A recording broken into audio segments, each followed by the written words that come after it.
हमारे चैनल पे। तो आज हम लोग देखने जा रहे हैं वित्त आयोग। इकोनॉमिक्स का सबसे अच्छा जो टॉपिक है वित्त आयोग, 16वां वित्त आयोग भी अब नया नया जो सुझाव दिया था उसको भी देखेंगे। चलिए स्टार्ट करते पहले।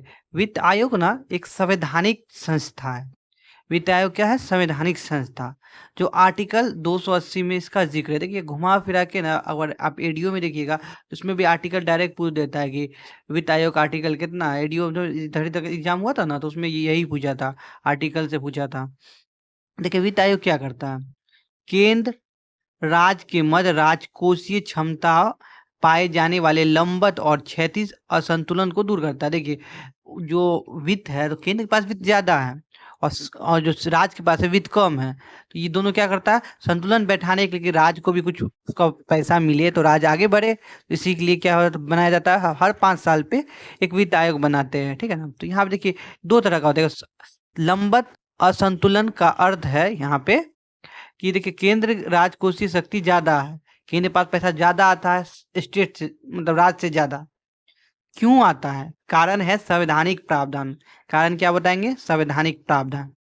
और एक होता है क्षैतिज असंतुलन का अर्थ है, क्षैतिज असंतुलन मतलब राज में भी ना अंतर है, तो ना राज के मध्य पारस्परिक अंतर को राजकोषीय क्षमता के संदर्भ में किया जाता है। आर्थिक विकास हो सके सभी राज्य का, इसलिए कोई राज्य ज्यादा कमा रहा है कोई कम कमा रहा है, लेकिन सबका विकास समान रूप से हो, इसलिए हम करते हैं।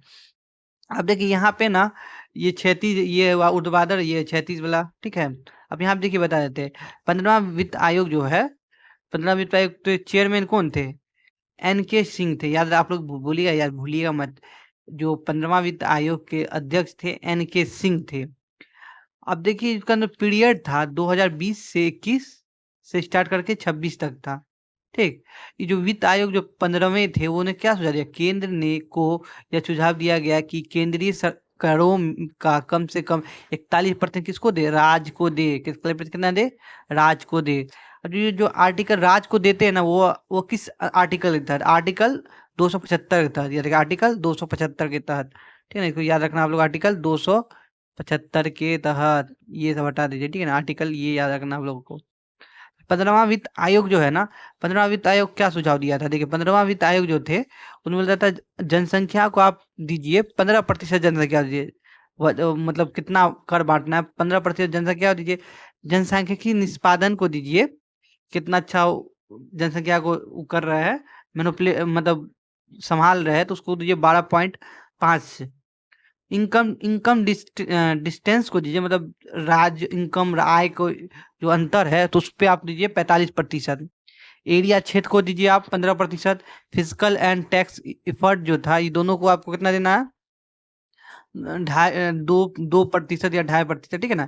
फॉरेस्ट एंड इकोलॉजी को 10%। सबसे ज्यादा इसमें किसमें दिया जाता है? इनकम, याद रखिएगा, इनकम डिस्टेंस को दिया जाता है। लेकिन अब ये खत्म हो चुका है, अब 16वां वित्त आयोग आया है। देखिए 16वां वित्त आयोग क्या सुझाव दिया है तो ये देखेंगे। देखिए 16वां वित्त आयोग ना, जो 16वां वित्त आयोग है, आपको बताए थे हम, राष्ट्रपति द्वारा प्रत्येक 5 वर्ष में इसको इसको क्या किया जाता है? इसका गठन किया जाता है। और देखिए इसमें 5 सदस्य, एक अध्यक्ष और चार चार अन्य सदस्य है इसमें। ये सब छोड़ दीजिए, ये सब कुछ नहीं जाना। ये कर बांटता, ये तो आप लोग पता ही है, बताया भी। इसमें याद रखना इसके अध्यक्ष कौन थे। पहले अध्यक्ष रखे अरविंद पनघड़िया, अध्यक्ष कौन के? अरविंद पनघड़िया। और 4 अन्य सदस्य कौन थे?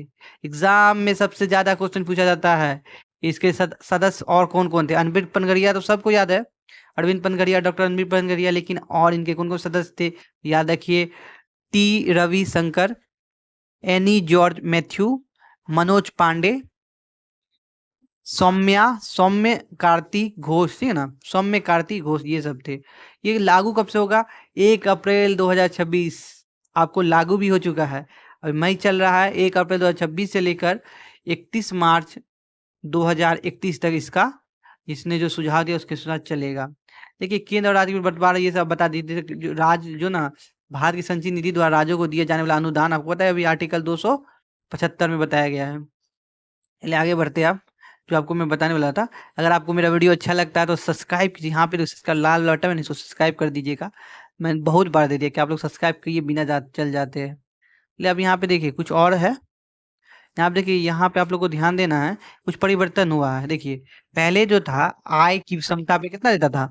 15वां वित्त आयोग सुझाव दिया था 45%, लेकिन अब इसको घटा दिया गया। घटा के कितना कर दिया?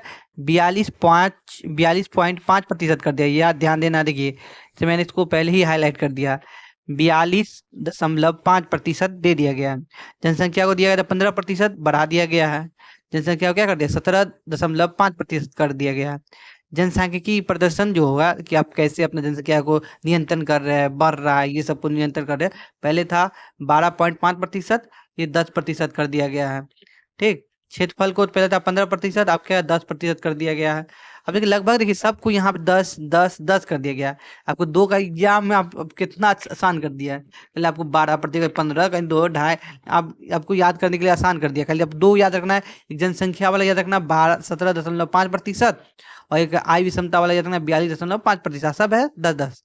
ये जो पहले था कर राजस्व कोषीय प्रयास से, मतलब जो कर लेता था राजकोष, राजकोष को अपना नियंत्रण करता था, उसके लिए 2.5% मिलता था, वो आपको खत्म कर दिया गया। ठीक है ना? खत्म। उसकी जगह पे एक नया आया है, उसका नाम है जीडीपी में योगदान। जीडीपी में कितना योगदान कौन राज्य दे रहा है, तो उसके अनुसार क्या मिल रहा है उसको? 10% का बोनस मिल रहा है।